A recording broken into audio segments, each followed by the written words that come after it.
I thought I'd finally found someone who didn't need my wallet to love me. Turns out, she just needed it for something bigger than I could imagine. Sometimes the most expensive lesson isn't about money. It's about learning that some people collect hearts the same way they collect debts. And I was just another payment plan she never intended to finish. If our stories resonate with you, don't forget to like, comment, and tell us where you're watching from. This story was shared with us by one of our long-time viewers. He asked Gus not to share his name, but he wanted his experience heard. I'd been in Thailand for 8 months when I met Wonpen, and I thought I had the game figured out. I wasn't some fresh-off-the-plane tourist throwing money around. I'd watched enough guys get burned to know the signs, the sudden emergencies, the sick buffalo, the family problems that always needed exactly the amount of money in your wallet. But Wonpen seemed different. She managed a small bar in a quiet part of Pattaya, not one of those neon-lit tourist traps. She was older than most of the girls working the scene, 34, she told me later. And there was something tired but genuine in her eyes. She didn't ask for drinks, didn't suggest we go somewhere private. We just talked. "You look sad," she said on that first night, setting down my beer without me asking for another. Not angry sad, just empty sad. I almost laughed. Here was this Thai woman I'd known for 20 minutes, and she'd nailed exactly what 6 months of therapy back in Portland couldn't quite capture.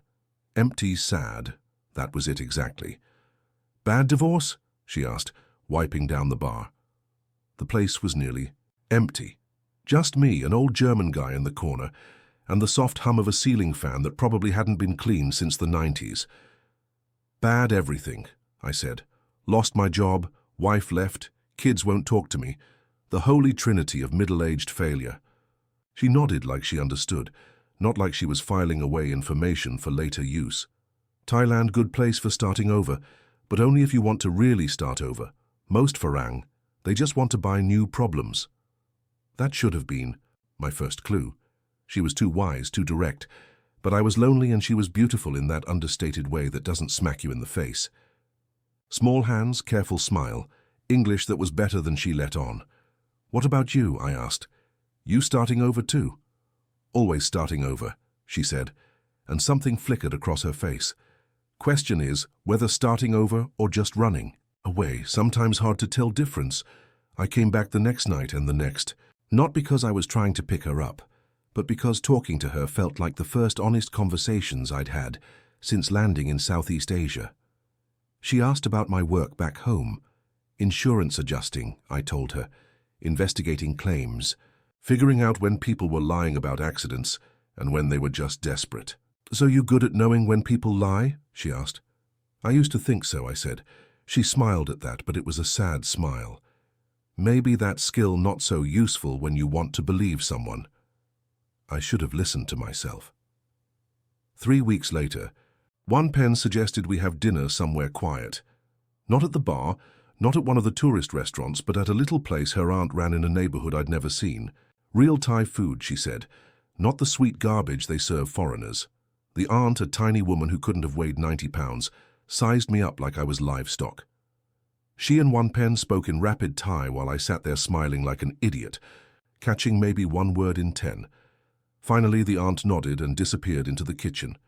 "She says you have kind eyes but weak hands," Wonpen translated.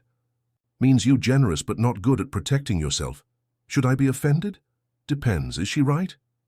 I looked down at my hands, soft, pale, good for shuffling paperwork and not much else. Probably. Dinner was incredible, but more than that, it felt normal, domestic, like something a couple would do, not a transaction disguised as romance. Wonpen told me about growing up in Isan, working rice fields until she was 16, coming to Bangkok with dreams of becoming a teacher. "What happened to teaching?" I asked. "Life happened," she said, poking at her somtam. "Husband happened. Bad choices happened, but not your problem to worry about." Maybe I want to worry about it. She looked at me for a long moment. The restaurant was nearly empty, just the sound of her aunt clattering around in the kitchen and a stray dog barking somewhere in the distance. "You sure you want to know about my problems, Theo? Because once you know, you become part of them. That's how it works here. Everyone problems become everyone problems.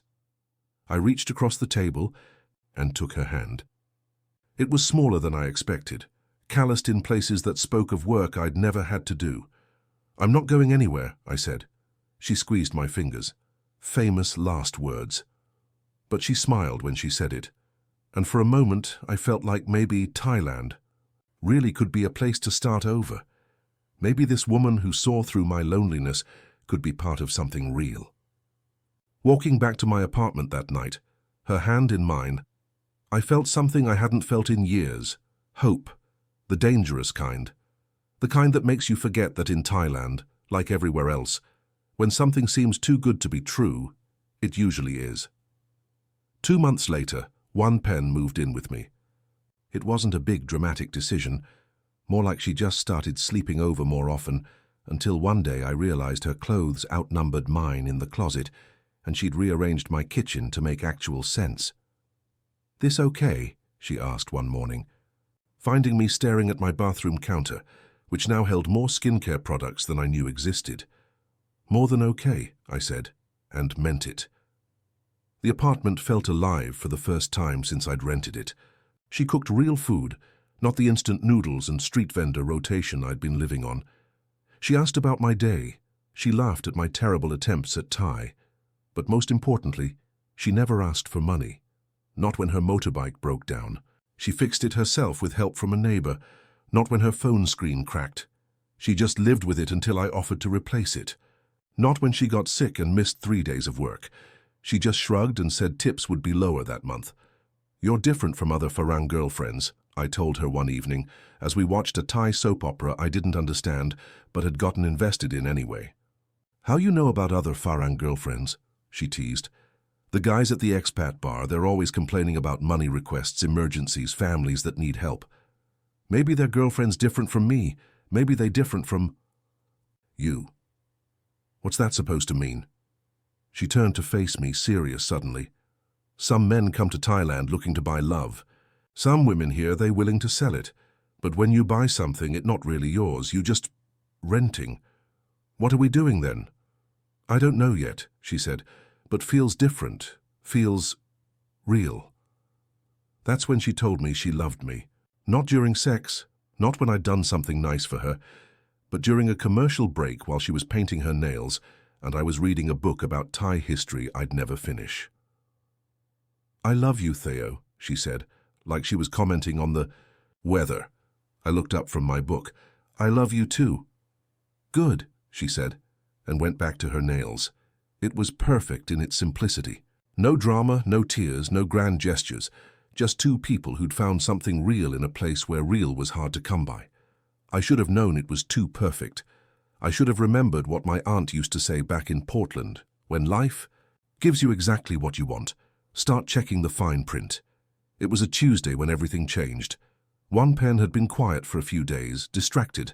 I'd asked if everything was okay, and she just smiled and said she was tired from work. But it was more than tired. There was something heavy in the way she moved around the apartment, like she was carrying a weight I couldn't see. "Theo," she said that morning over coffee, "I need to tell you something." My stomach dropped. This was it. The emergency, the sick relative, the sudden expense that would explain why she'd been so different lately. I'd been an idiot to think I was special, that this was real.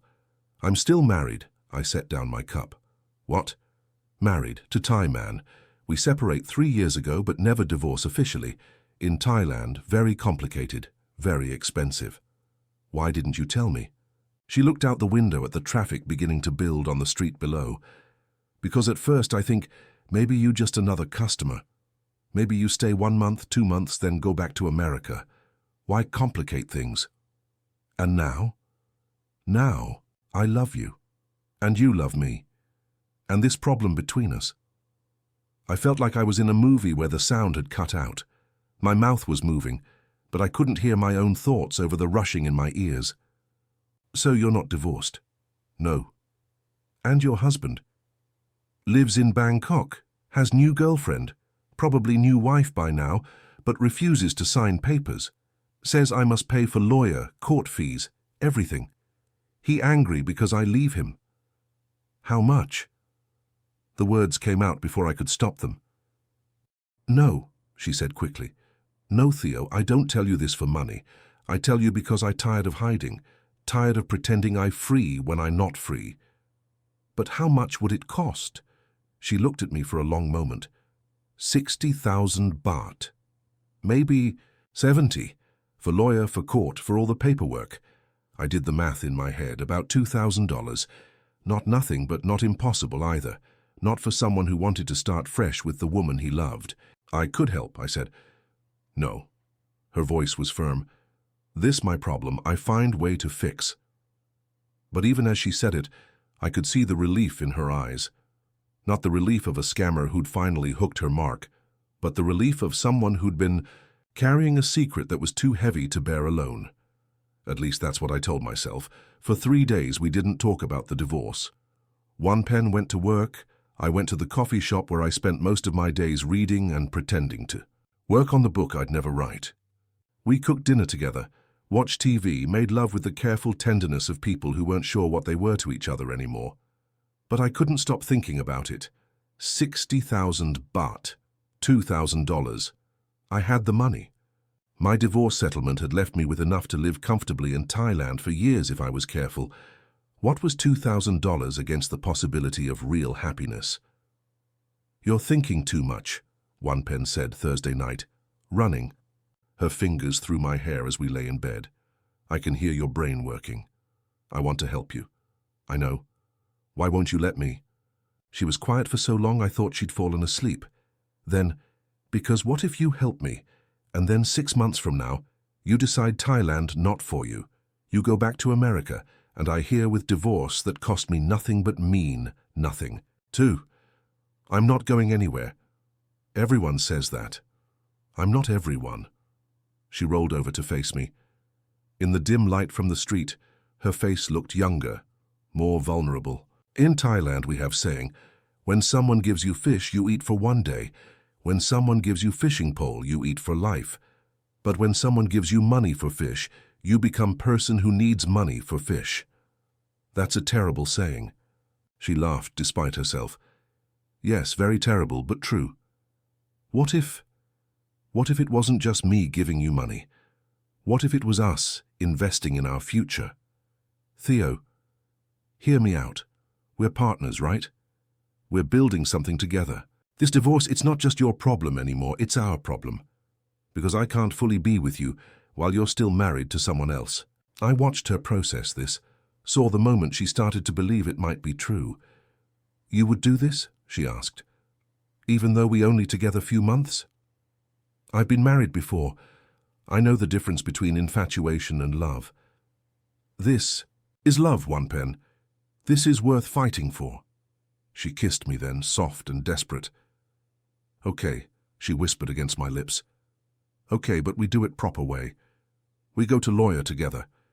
We make sure everything legal, everything clear. Of course. And Theo, yeah? If this goes bad, if my husband makes problems, if something happens, you promise me you not blame me for taking your money?" I should have asked her what she meant by, "if something happens." I should have wondered why she was already thinking about what could go wrong. Instead, I held her close and promised her everything would be fine. The lawyer's office was in a part of Bangkok I'd never seen, not the tourist areas, not the expat neighborhoods, but somewhere in between where real business got done by people who spoke Thai first and English second.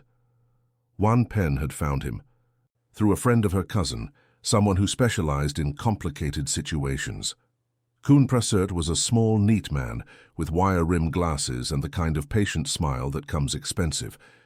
His English was excellent. His office was air-conditioned to the point of being Arctic, and everything about him screamed legitimate professional. "So," he said, looking over the documents One Pen had brought, "your husband, he is being difficult." "Very difficult," One Pen said. "He says I must pay all costs, and he will not sign until I pay him compensation for emotional damage." Emotional damage. He says I hurt his reputation by leaving. He wants 50,000 baht on top of court costs. I felt my blood pressure spike. He wants her to pay him to divorce her? Kun Prasert shrugged. "Thai law is complicated. Husband can make things very expensive if he wants to, but not impossible, just costly. How costly? I asked. With court fees, lawyer fees, documentation, and if husband demands compensation, maybe 120,000 baht. Maybe more if he fights. I did the math. Nearly $4,000. More than double what Wanpen had originally estimated. However, Kun Prasert continued, if we approach this correctly, if we show husband that fighting will cost him more than accepting, maybe we reduce this number. Maybe we convince him to be reasonable. How do we do that? We file motion to examine his assets, his income, his new relationship. Thai law says if husband has new wife, he cannot claim emotional damages from old wife. But investigation costs money. Filing costs money. Everything costs money. Wanpen was looking at the floor, and I could see her shoulders sagging with each number Kun Prasert mentioned. How much to start? I asked. 40,000 baht retainer. Then we see what husband does, how much he fights. I pulled out my wallet without thinking, then stopped. Wanpen was watching me with an expression I couldn't read. Give us a minute? I said to Kun Prasert. He nodded and stepped out of his office. This is more than you said, I told Wanpen. I know, I'm sorry, I think it would be simple, but my husband, he more angry than I expect. 40,000 just to start. We can leave, she said quietly. We can forget this whole thing. But, looking at her face, I knew we couldn't. We'd already gone too far to turn back. I handed Kun Prasert my credit card. The next 2 weeks felt like being slowly bled by a very polite vampire. First, it was additional documentation fees, 5,000 baht. Then courier costs to serve papers to her husband in Bangkok, 3,000 baht. Then a consultation fee with a specialist in family law because apparently Wanpen's marriage involved some traditional ceremony that complicated the legal proceedings, 8,000 baht. Each time, Kun Prasert would call with his apologetic voice and careful English. Kun Theo, I'm so sorry, but there is one more small cost. And each time, Wanpen would look at me with those eyes that mixed gratitude with something that might have been guilt, and I'd transfer the money from my Thai bank account like I was feeding coins into a slot machine that was about to pay out. This is normal, she assured me after the third unexpected expense. Thai bureaucracy very complicated. Everything takes time, everything costs money. How much more? I asked. Kun Prasert says maybe 20,000-30,000 more, then everything finished. We were lying in bed when she told me this, her head on my chest, her fingers tracing circles on my skin. Everything about the moment was intimate and domestic, but something felt off. Maybe it was the way she wouldn't quite meet my eyes, or the way she'd started mentioning money almost casually, like it was just another part of our daily routine. You sure this guy's legitimate? I asked. Of course, my cousin used him for her divorce 2 years ago. Very good lawyer, just expensive. How expensive was your cousin's divorce? Different situation. Her husband not fight so much. The next morning she was gone when I woke up. A note on the kitchen table said she'd gone to the market and would be back by lunch. But lunch came and went, and my calls went to voicemail. She finally came home around dinner time with groceries and an apology. Sorry, baby. I meet old friend. We talk too long. Which friend? From my village. She in Bangkok for a few days. Something in her voice made me look at her more carefully. She was nervous about something, fidgeting with her purse, avoiding eye contact. Everything okay? Yes, of course, just tired. But when she went to shower, I noticed her phone buzzing with messages, and when she came out, she immediately grabbed it and took it to the kitchen, saying she needed to call her mother. I couldn't understand the conversation, but I could hear the tone. It wasn't the casual chat of a daughter calling home. It was the tense, urgent rhythm of people discussing business. I started paying attention to things I'd been ignoring. The way Wanpen would step outside to take certain phone calls. How she always seemed to have just enough cash for things, even though she claimed her salary at the bar barely covered her expenses. The fact that in 3 months of living together, I'd never met a single one of her friends or family members except that aunt who'd served us dinner. Tell me about your husband, I said one evening while we were cooking together. Why you want to know? Because I'm paying to divorce him. Seems like I should know something about him. She was chopping vegetables with the quick, efficient motions of someone who'd spent years in restaurant kitchens. What you want to know? What's his name? Somchai. What does he do? Construction, small jobs mostly. Why did you marry him? Her knife paused. I was young, he was handsome, he promised me things. What kind of things? House, children, normal life? She resumed chopping. But he liked to gamble, liked to drink, liked to hit when he drunk. He hit you?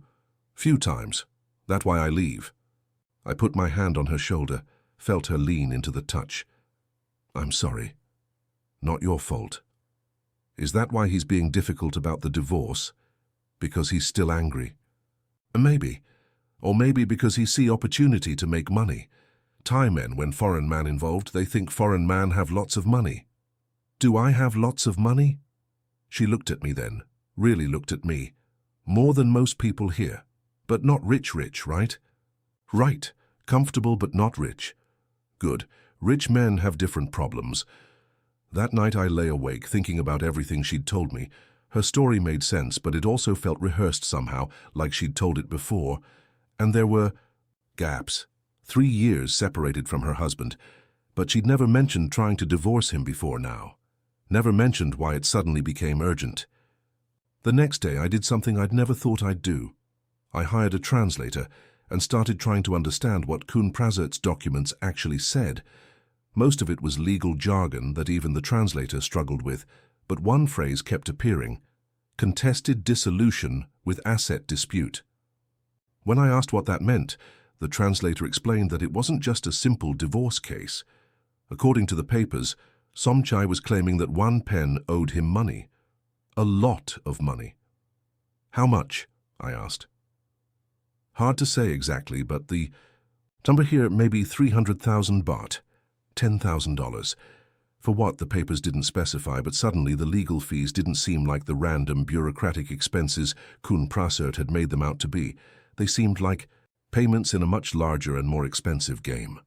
I waited until Wan Pen was at work before I called Kun Prasert. Kun Theo, how can I help you? I need to understand something.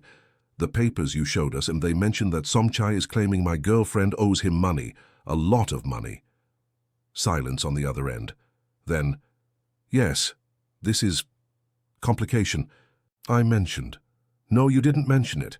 You said he wanted compensation for emotional damage. You didn't say anything about debt.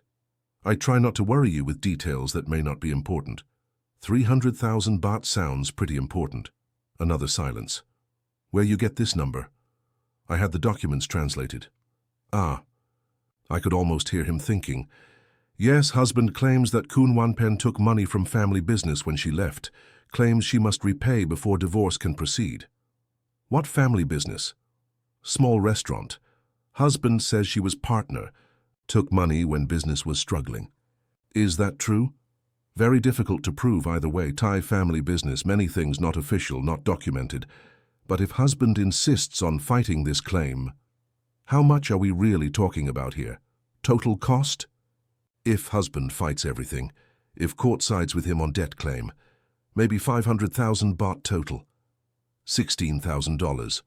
More than I'd spent on my car back in Portland.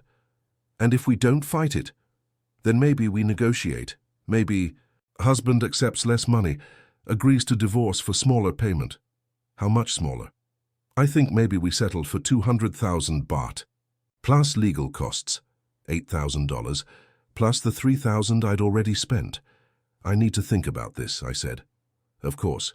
But Kun Theo, I must warn you, in Thailand, these cases can become very expensive very quickly if husband decides to be difficult. Sometimes better to pay reasonable settlement now than fight for years in court. When Wan Pen came home that night, I was sitting at the kitchen table with a beer and a calculator. You look serious, she said, kissing the top of my head. We need to talk. I told her about my conversation with Kun Prasert, watched her face go through a series of expressions, surprise, worry, something that might have been guilt. I didn't know he would claim about restaurant money, she said finally. But you did take money from the restaurant? Was my money too. I work there every day, never take salary, only food and room. When I leave, I take what I earn. How much did you take? Not 300,000, maybe 50,000, maybe little more. 1 pen. I was scared, Theo. I had nothing, nowhere to go. I take what I think I deserve. Why didn't you tell me? She sat down across from me, reached for my hands. Because I afraid you think I bad person. I afraid you leave. Looking at her face, I wanted to believe her. But I was starting to understand that in Thailand, wanting to believe someone and actually believing them were two very different things. That night, I couldn't sleep. I kept running numbers in my head, trying to make sense of everything 1 pen had told me versus what the lawyer had said, versus what the documents seemed to indicate. None of it added up quite right. Around 2 a.m. I got up to get some water and found 1 pen sitting on the balcony, smoking a cigarette. I didn't even know she smoked. Can't sleep either? I asked. She looked up at me, and in the dim light from the street, her face looked older somehow, tired in a way that had nothing to do with the hour. Theo, I need to tell you truth. My stomach dropped. What truth? About Somchai, about divorce, about everything. I sat down in the plastic chair next to her. Okay, I never married to Somchai. The words hung in the air like smoke. I felt like I was falling, but in slow motion. What? I mean, we live together. We have ceremony with family, but never official marriage, never register with government. Then what? What are all these papers? What is Kun Prasert doing? She took a long drag of her cigarette. Somchai, he my business partner. We run small business together, not restaurant, other kind of business. What kind of business? We help people with problems. Visa problems, money problems, legal problems. People who need things done, but don't know how to do them in Thailand. I stared at her. You're talking about a scam operation. Not scam. We help people. We just charge for help. What kind of help? Different things. Sometimes we help Farang get visa extension when they don't qualify. Sometimes we help them buy property when law says they cannot. Sometimes we help them solve problems with police or immigration. And sometimes you help them pay for divorces that don't exist? She wouldn't look at me. Sometimes. How many times, 1 pen? How many guys like me have you done this to? You different, Theo. With you, it start as business, but become real. I really love you. But you still took my money. Because Somchai, he say if I don't bring money from you, he tell you everything anyway. He say better I take some money and keep your love than lose everything. I felt like I was going to throw up. How much money have I actually given you? For fake divorce, maybe 60,000 baht total. And the lawyer? Kun Prasert is real lawyer, but he work with us sometimes. He keep half of what you pay, give half to us. So there is no divorce, man, no. There is no husband. Somchai is real but not husband. And you never intended to marry me. She looked at me then, and I saw tears on her face. That part not true. I want to marry you, Theo. I want to stop this business. Stop lying. Just be with you. But Somchai, he not let me go so easy. I stood up, walked to the edge of the balcony, looked down at the street 4 floors below. It would be so easy to just step over the railing, to end this conversation and everything that came with it. Instead, I asked the question I was afraid to know the answer to. What does Somchai want from me now? 1 pen stubbed out her cigarette and lit another one with shaking hands. He wants you to invest in our business. Real investment, not just money for fake divorce. How much? 500,000 baht. He says with that money we can expand operation, help more people, make real money. $16,000. Everything I had left in my Thai bank account. And if I don't invest? He tells you everything. About other Farang we work with, about fake business we run, about... She stopped. About what? About other men I date while with you. The world tilted. Other men? Not many. Just when Somchai needs me to meet someone to start new project. Usually just dinner, sometimes more, but never stay overnight. Never like what we have. I gripped the balcony railing so hard my knuckles went white. While we've been living together? 3 times. 4 times, maybe. Jesus Christ, 1 pen. I know is terrible. I know you hate me now, but I trying to get out, trying to find way to keep you and leave business behind. By taking more of my money. By getting enough money that... Somchai let me go. He says if we do this one big investment, if we make him rich, then I can retire. We can be together for real. I turned around to look at her. She was crying now, makeup running down her cheeks, looking nothing like the confident woman I'd fallen in love with. Do you hear yourself right now? Do you understand what you're asking me to do? I'm asking you to save us. You're asking me to fund a criminal operation run by your pimp. He not pimp. What would you call him then? She didn't answer, just smoked and cried and stared at the floor.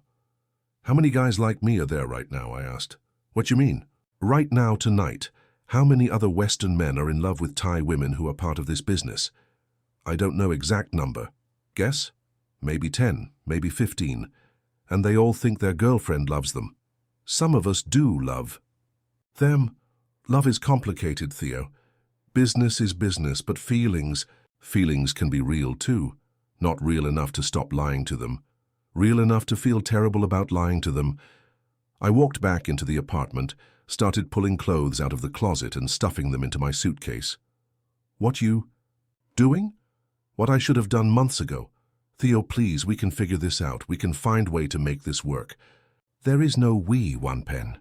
There never was. But even as I said it, part of me wanted to believe her. Part of me wanted to think that love could somehow make sense of all this deception. That was the most dangerous part of all. I was almost finished, packing, when she said something that stopped me cold. If you leave tonight, Somchai will hurt me. I turned around. What? He invested time, money in this relationship. If you leave with no payment, if he gets nothing...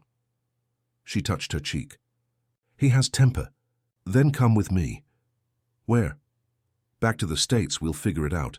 With what money? You think Somchai just let me go? You think he not have friends at airport? At immigration?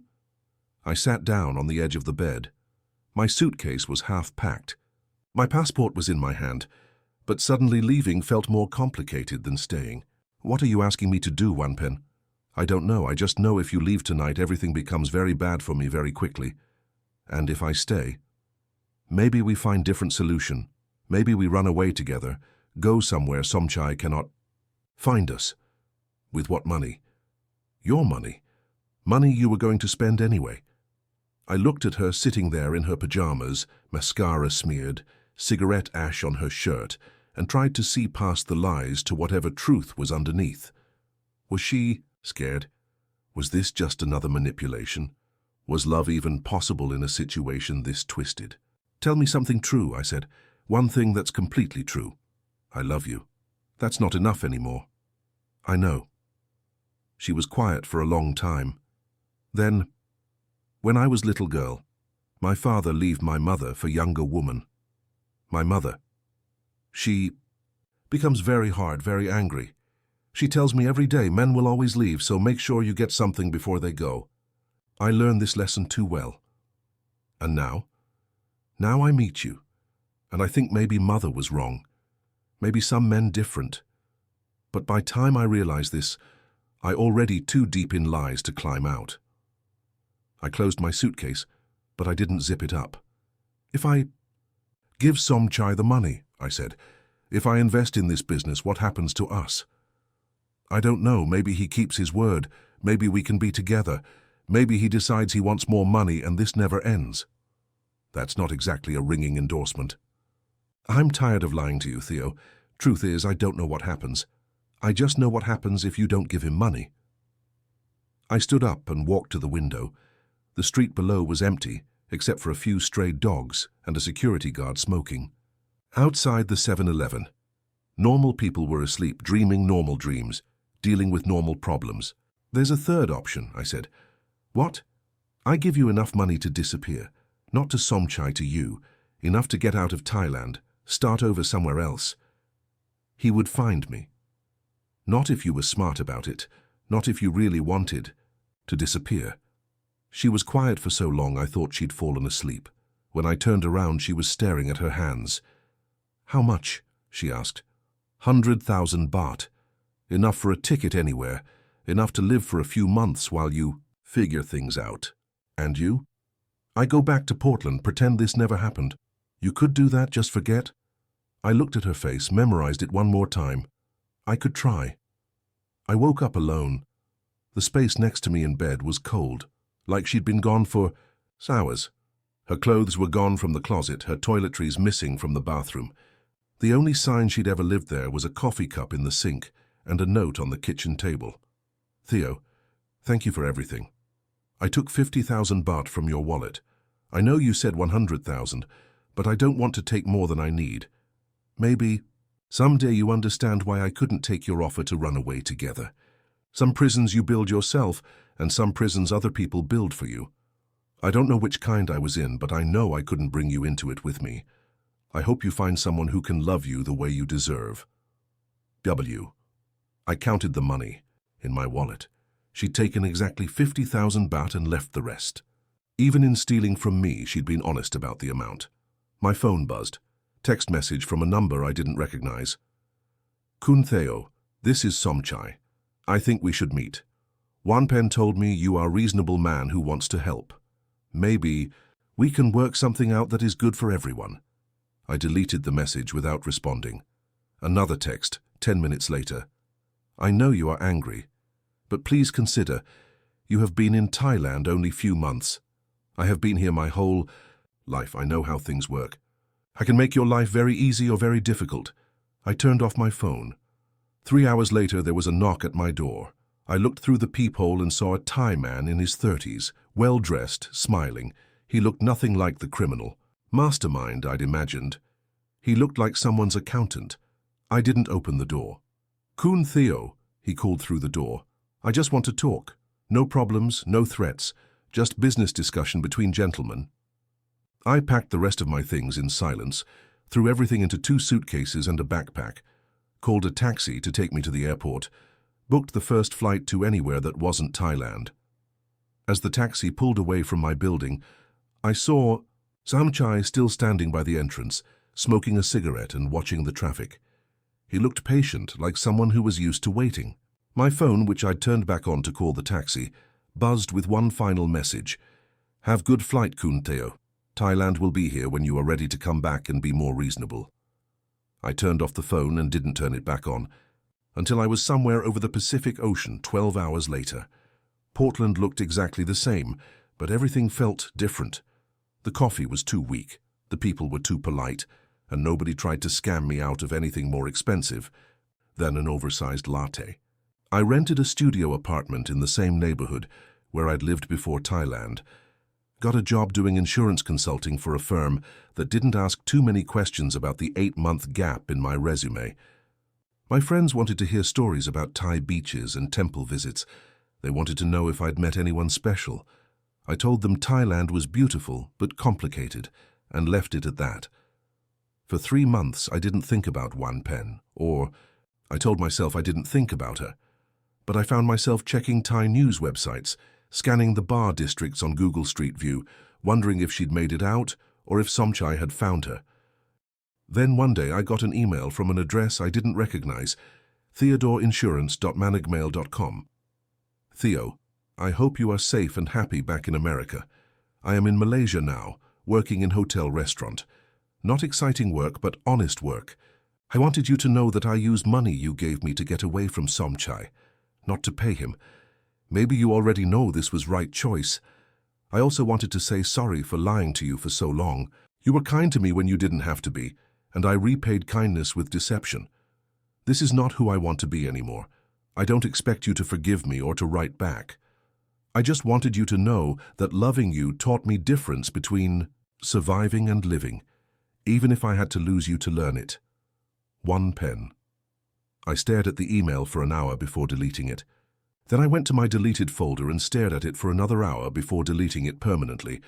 But late that night, I found myself typing a response. Wanpen. I'm glad you're safe. I'm glad you got out. For what it's worth, I think some of it was real. Maybe not all of it, maybe not enough of it, but some of it. That has to count for something. Take care of yourself. Theo. I wrote it, deleted it, wrote it again, deleted it again.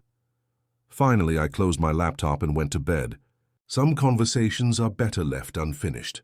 Some stories don't get the ending you want, just the ending you can live with. But knowing the difference between the two, that might be the most valuable thing I learned in Thailand after all. 6 months later, I was having coffee with my neighbor, an old guy named Frank who'd lived in the same apartment building for 20 years. He'd noticed I'd been gone, noticed I'd come back different, but he'd never asked about it until that morning. "So you seem like a man who learned something expensive," he said, stirring sugar into his coffee. "How can you tell?" "Seen that look before. My brother came back from Vegas with the same expression. My ex-wife came back from her affair with the same expression. It's the look of someone who paid more than they could afford for knowledge they didn't want." I thought about that. What did they learn? My brother learned that gambling addiction doesn't care how smart you think you are. My ex-wife learned that excitement and happiness aren't the same thing. What did I learn? Frank looked at me over his coffee cup. "You tell me." I thought about one pen, about Somchai, about all the money I'd spent on a relationship that was half real and half performance art, about the difference between being lonely and being alone, about the way hope could make you ignore obvious warning signs until it was too late to pretend you hadn't seen them. I learned that love and loneliness can look exactly the same from the inside, I said finally. And that when someone seems too good to be true, sometimes they actually are too good to be true, but sometimes they're just too complicated to be true. That's a hell of a lesson. Worth every penny, Frank laughed. You sound like my brother. He still goes to Vegas twice a year, just bets smaller amounts now. Are you asking if I'm going back to Thailand? I'm asking if you think there's a difference between learning from your mistakes and being paralyzed by them. I didn't have an answer for that, but I thought about it for weeks afterward. About the difference between wisdom and fear, between caution and cowardice. My phone still had one pen's email address saved in my deleted folder. Sometimes I thought about writing to her, asking how Malaysia was treating her, whether she'd found something real with someone who didn't need to pay for it. But I never did. Some bridges are meant to be burned completely, not left standing for you to cross again when you're feeling nostalgic for the pain. Thailand taught me that sometimes the most expensive thing you can buy is the illusion that love is simple, but it also taught me that even complicated love, even partially false love, can change you in ways that nothing else can. Maybe that's worth something after all.